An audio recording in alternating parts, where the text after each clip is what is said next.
It was time for the hot tub, a celebration dinner, and an end to our Longs Peak adventure.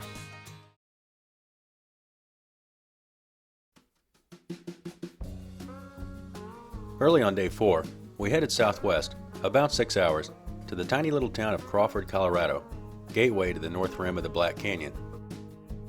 Some of us would stay here, at the palatial Crawford Country Store and Motel, while the Jones family rented this cute little cottage, and still others camped out near the rim of the canyon. From Crawford, we drove 11 miles down a gravel road to the Black Canyon of the Gunnison National Park, where we finally met up with Chuck and Patty. They were busy putting the finishing touches on a great little campsite that would serve as our kitchen and our break room while at the Black Canyon. We quickly gathered up our rigging gear and ropes, and after a few moments of silliness, made our way to the canyon rim. All right, that's your lead line. Mush! Go! Grab that. Are you guys going the wrong way? I don't want to drag that. Don't worry about it. Let's see if we can close the line. It's just the middle. After a short hike down Chasm View Trail, we came to the view that inspired this entire trip. 5 years earlier, Sharon and I had looked in awe at this amazing sight, and I knew then that I wanted to return someday. With encouragement from Chuck and a lot of planning, here I was, seeing the canyon again and about to descend to its depths.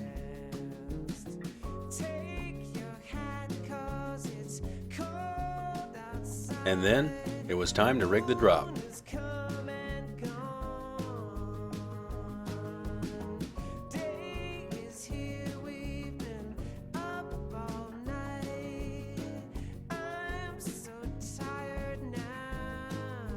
We rigged and backed up our 1,800-foot rope to 3 different juniper trees. We also set up a second shorter rope to act as a haul system to take the weight off the main rope when going over the lip. Due to the high winds at the Black Canyon, Chuck came up with the idea of using a volleyball filled with water to help guide the rope down into the canyon. We named the volleyball Frank. As Chuck and I monitored Frank's descent, all was going well until Frank and the rope hit a snag, probably on a flake of rock along the canyon wall. As hard as we tried, we couldn't get Frank to budge, either up or down, so someone would have to go down and free the rope. And, wouldn't you know it, that lucky someone was me. After some words of advice from Chuck, and a last look at what I was getting myself into,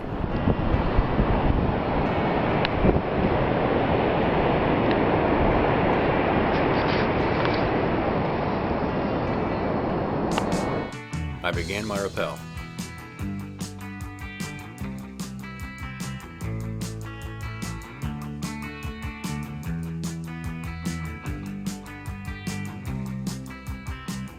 As I made my way down the drop, I could see a pile of tangled rope and Frank lying on a ledge far below. When I got to the ledge, about 300 feet off the deck, it took a few minutes to get things untangled. Did you just throw the ball down? Huh? Through the ball. Cool. The ball appears to be at the bottom and he's rappelling to it. All right. Success. Then you better get geared up.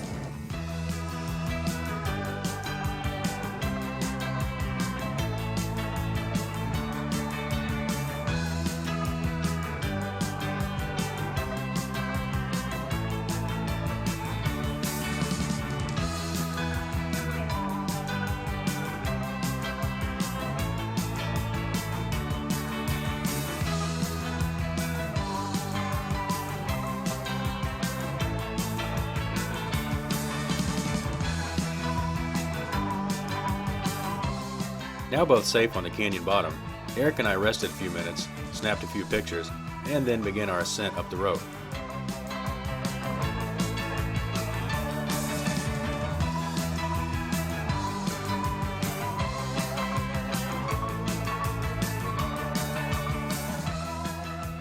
Now it was time for the post-climb debriefing. During the rappel, I thought for sure this is the best day of my life. I thought I was going to die. Yeah. There's Frank. Franklin died. Yeah, Show him Franklin Franklin died. didn't make it. But, My favorite part was when the radio gets called. yeah, Second time, The second time and I he go- goes, "God damn it!" And Peter's voice immediately goes, "Do not answer And that." then at one point, right at that moment, I felt something wet just all over my leg. Yeah, what was it? And I thought, what the hell are they doing? Like trying to cool us off? And I looked at my stupid thing. It was like held open, and it was all going down. And then I had no more water. It was gone. The last 400 feet, I had nothing. Well, at first it was all right because it was in daylight, but then when it was partial daylight, partial night, it was just terrible. It was like we're not here. Yeah, I just wanted to get the knife out and just end it. I thought, well. Back at camp, Patty had been busy preparing an amazing feast for us, which we all eagerly devoured. Patty also presented us with a gift, custom-made bartenders commemorating our trip. Then, after some campfire chat, it was the end of another great day.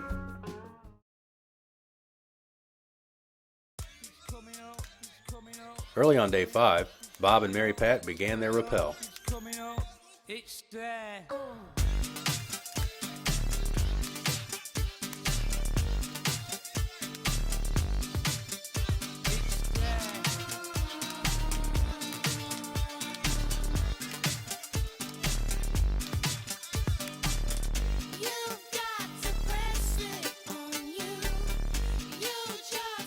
While most of us rope walked out of the canyon, Mary Pat, and later on Peter and Jane, frogged out.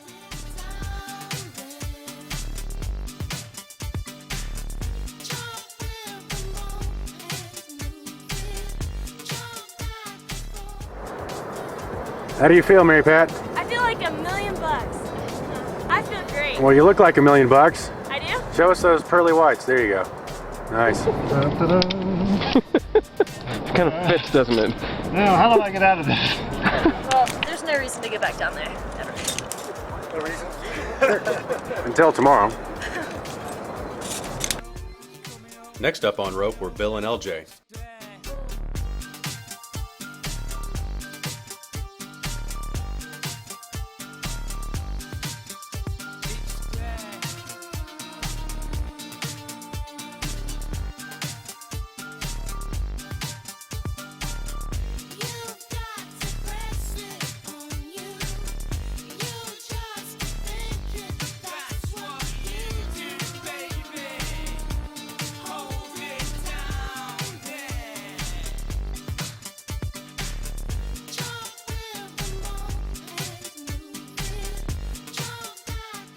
While people were climbing, the rest of us would monitor the rope, socialize, and just enjoy the view.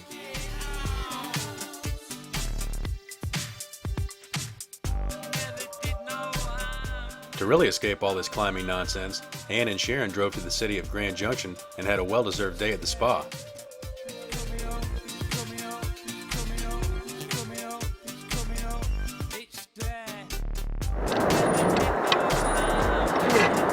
Hi, Mom!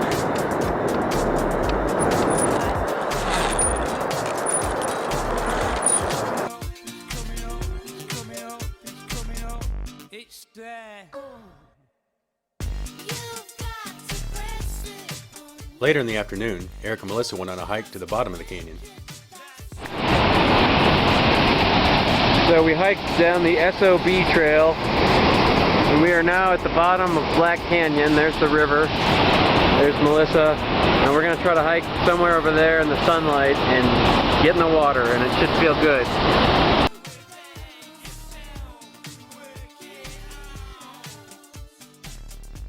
Finally that day, it was Peter and Jane's turn to rappel the canyon.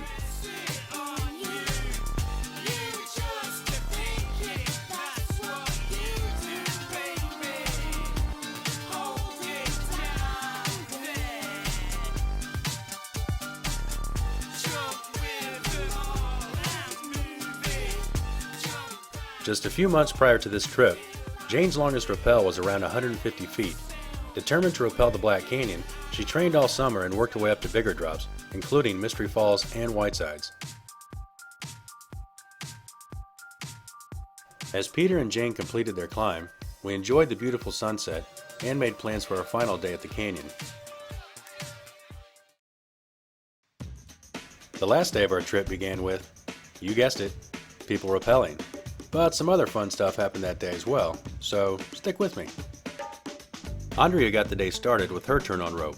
Before this trip, her longest rappel was around 200 feet, And with her and LJ living in Illinois, her only place to practice climbing rope was in her backyard. So this 1,500-foot rappelling climb would be quite an accomplishment. As if rappelling the canyon wasn't nerve-wracking enough, just before Alexander's descent, we got visited by this guy. Oh, man, that's wild. What a ride. Watch him crash.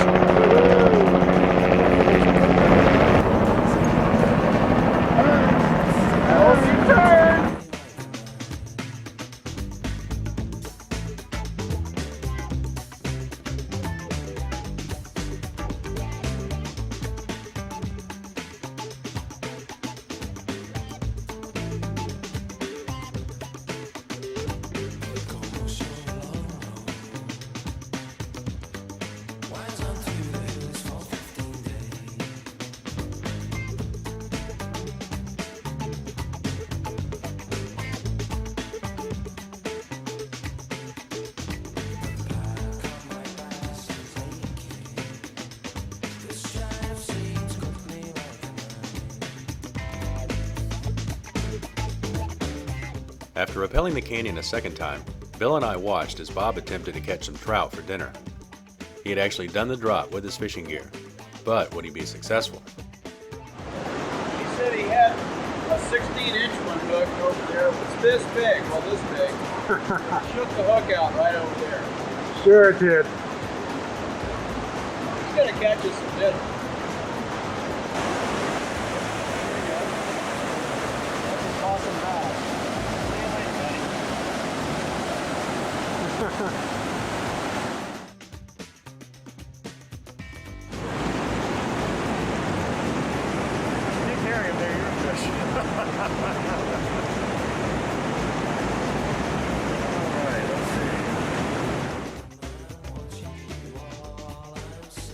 After the successful fishing expedition, we hiked, climbed, and scrambled our way out of the canyon by taking the cruise gully route. Now it was time to de-rig the drop.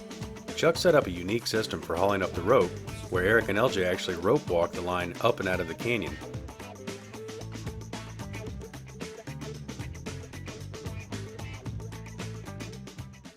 Our trip was coming to an end. After a few last moments together at the canyon, we headed back to Crawford for dinner, but not before seeing this amazing rainbow along the way.